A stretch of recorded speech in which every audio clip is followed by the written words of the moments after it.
السلام علیکم۔ وعلیکم السلام۔ مفتی صاحب، علم ظاہر میں سے انسان پر کون کون سے علوم سیکھنا لازم ہے پھر؟ دیکھیں، جو علم سیکھنا ہم پر لازم ہوتا ہے علوم ظاہریہ میں سے، اسے فرض علوم کے نام دیتے ہیں۔ یہ تین طرح کے علوم ہوتے ہیں۔ ایک تو عقائد، وہ بنیادی عقائد کہ جن کو نہ سیکھا جائے تو خوف ہے کہ انسان کفر میں مبتلا ہو جائے گا، یا شرک میں یا بدعت میں مبتلا ہو جائے گا۔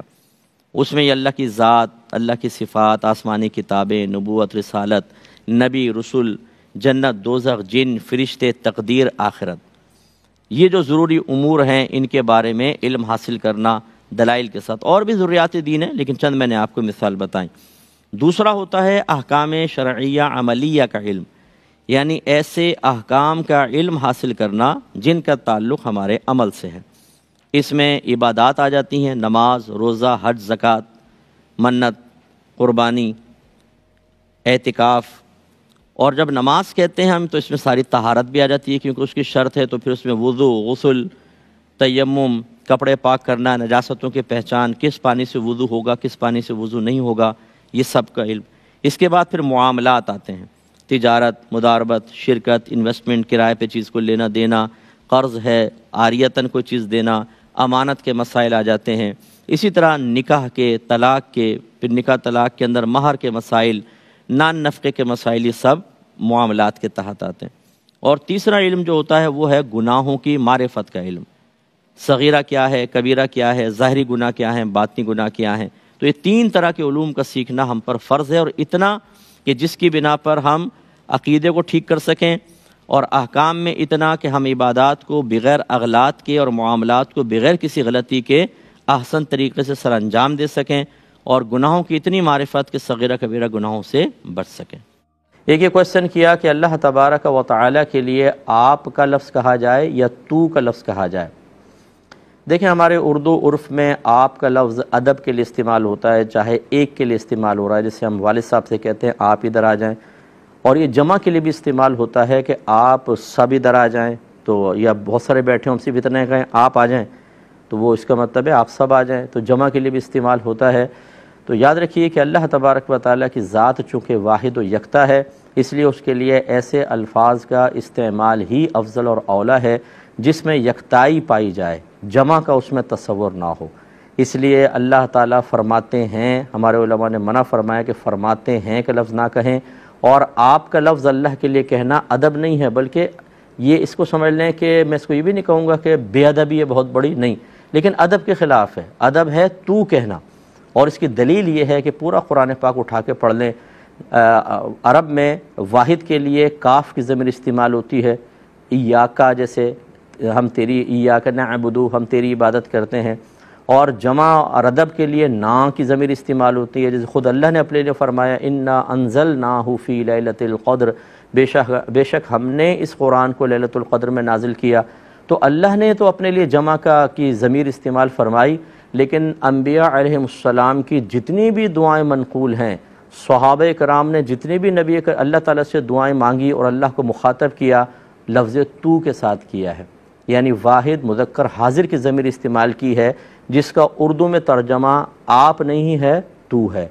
یہ سمجھانے کا مقصد ہے کہ عرب کے اندر بھی آپ اور تو کا تصور تھا۔ یہ نہیں ہے کہ جی ان کے ہاں تو ایسا تھا، ہم اردو میں کنورٹ کرتے ہیں تو اپنی لینگویج کے مطابق آپ اور تو کا انتخاب کریں، ان کے ہاں بھی تھا، اور وہ انہوں نے ہمیشہ اللہ تعالیٰ کے لیے لفظ تو کا استعمال کیا۔ اس کا مطلب ہے کہ جو نبی استعمال کریں ادب اس میں ہے، نہ کہ آپ اپنے عرف کو بنیاد بنا کر جو طریقہ نبیوں نے اختیار کیا اس کو چھوڑنے میں سمجھیں کہ ادب ہے۔ اس لیے اللہ کے لیے لفظ تو استعمال کریں، یہی ادب اور احترام اور اس کی وحدانیت اور یکتائی کے مناسب ہے۔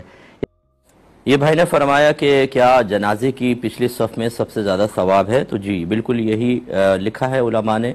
احادیث کی روشنی میں کہ جنازے کی سب سے پچھلی صف میں زیادہ ثواب ہوتا ہے، اور جو عام ہم نمازیں پڑھتے ہیں وہ چاہے جمعہ ہے، عیدین ہیں، 5 نمازیں ہیں، ان کی پہلی صف میں سب سے زیادہ ثواب ہوگا۔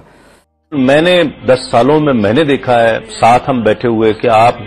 اتنی برجستہ سوال کا جواب دیتے ہیں کہ انسان تصور نہیں کر سکتا، اور اتنا پرفیکٹ ہوتا ہے۔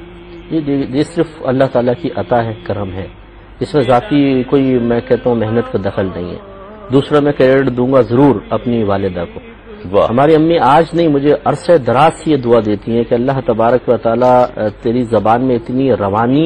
پیدا کرے کہ کبھی اٹکے نہیں، اور اتنا اثر پیدا کرے کہ جو سنے وہ ہلے نہیں۔ واہ یہ ہماری امی شروع سے مجھے دعا دیتی رہی ہیں، تو اس کا بہرحال دعاؤں کے بھی بڑے اثرات ہوتے ہیں، تو یہ بھی ایک چیز ہے۔ بہن نے مزید فرمایا کہ رمضان کے روزے کی قضا ہم ادا کر رہے تھے، تو اگر کسی بہن کو اس دوران حیض آ جاتا ہے تو پھر کیا حکم ہوگا؟ دیکھیں یہ روزہ تو نہیں ہوگا، یہ چھوڑ دیں، اور اس روزے کو بعد میں بہرحال رکھنا ہوگا، کیونکہ اس کی وجہ سے کوئی سابقہ زندگی کا روزہ یعنی وہ روزہ معاف نہیں ہوتا۔ یہ تو اگر آپ ادائے رمضان بھی چل رہا ہوتا، جیسے رمضان کا مہینہ ہے اور آپ نے روزہ رکھا ہے اور حیض شروع ہو گیا، تو یہ روزہ نہیں ہوگا، اس کی بعد میں قضا ادا کرنی ہوگی۔ اور نبی کریم صلی اللہ علیہ وسلم کا نماز فرض کے بعد باقاعدہ کوئی دعا کا معمول نہیں تھا، لیکن منع بھی نہیں کیا سرکار صلی اللہ علیہ وسلم نے۔ اور جو دعا کی اتنی تلقینات ہیں، اگر کوئی اس کے بعد دعا کرتا ہے فرض کے بعد تو کوئی مسئلہ نہیں ہے، بلکہ یہ جو اہل سنت کے اندر رائج ہے مساجد میں کہ نماز فرض کے بعد تھوڑا سا ذکر کر کے دعا کرتے ہیں، یہ اس لحاظ سے بہت بیسٹ ہے کہ ممانعت شرع بھی نہیں ہے۔ اور نبی کریم نے ارشاد فرمایا جو نماز کے بعد اپنی جگہ پر بیٹھا رہا اور اس نے کوئی گفتگو نہیں کی اور اپنا وضو نہیں توڑا، تو جب تک بیٹھا رہے گا فرشتے اس کے لیے دعائے بخشش و مغفرت کرتے رہتے ہیں۔ تو اس میں یہ برکت بہت ہے کہ آپ بیٹھے ہیں، دعائے بخشش و مغفرت ہو رہی ہے، پھر آپ دعا بھی مانگتے ہیں، اس میں بھی وقت نکلتا ہے، اور جو نماز پڑھتے اٹھ کے چل پڑتا ہے وہ اس فضیلت سے محروم رہے گا، اس لیے برکات حاصل کرنی چاہیے۔ یعنی مفتہ بہی قول کا مطلب یہ ہوتا ہے کہ جو ہمارے علماء ایسے ہوتے ہیں کہ جو مختلف اقوال میں سے کسی کو ترجیح دینے کی صلاحیت رکھتے ہیں، وہ جب ایک چیز کے بارے میں علماء کے مختلف اقوال دیکھتے ہیں تو کسی ایک قول کو لیتے ہیں، جو مضبوط قول ہوتا ہے اس کے دلائل بڑے مضبوط ہوتے ہیں، باقی اقوال کو ذکر نہیں کرتے اور اس قول کو عوام میں عام کر دیا جاتا ہے۔ تو اس لیے اس قول کو کہتے ہیں راجح قول، یعنی دوسروں پر ترجیح پانے والا، اور اسی طرح اس کو مفتہ بہی قول بھی کہتے ہیں کہ فتویٰ دیا گیا اس کے ساتھ۔ مسجد میں موجود ہر شخص ہمارے لیے کوئی رول ماڈل کی حیثیت نہیں رکھتا کہ جس کو چاہیں ہم دیکھ کر اس کے طرز عمل کو اختیار کریں تو نجات پا جائیں، منزل حاصل ہو جائے، ثواب ملے، درجات کی بلندی ہو، ہم سنت کے قریب ہو جائیں، کیونکہ مسجد میں بہت ہی زیادہ کم علم لوگ موجود ہوتے ہیں اور بعض اوقات انہوں نے کچھ نہیں سیکھا ہوتا، لیکن وہ اپنی کم علمی کا اعتراف کرنے میں انتہائی شرم محسوس کرتے ہیں، وہ ہر چیز کو اتنے مطلب پر اثر انداز سے بیان کرتے ہیں جیسے انہوں نے بہت ماشاءاللہ فقہ سیکھا ہوا ہے۔ تو جو لوگ ہوتے ہیں عام بیچارے، ان کو تو ویسے نہیں پتہ ہوتا، وہ ان سے مرو متاثر ہو کر سیکھ لیتے ہیں اور نقصان ہوتا ہے۔ کھانا سامنے رکھ کر فاتحہ وغیرہ پڑھنے میں کوئی حرج نہیں ہے۔ یہ اصل میں نبی کریم صلی اللہ علیہ وسلم نے جو کھانا بڑھانے کے معجزات دکھائے، تو ہمیشہ کھانا سامنے رکھ کر جو اللہ نے چاہا پڑھا تو اللہ نے کھانے میں برکت پیدا فرمائی۔ یہ اس سنت کی تکمیل یا اس سنت کی مشابہت اختیار کرنا مقصود ہوتا ہے، تو اس میں کوئی حرج نہیں ہے۔ ٹھیک ہے۔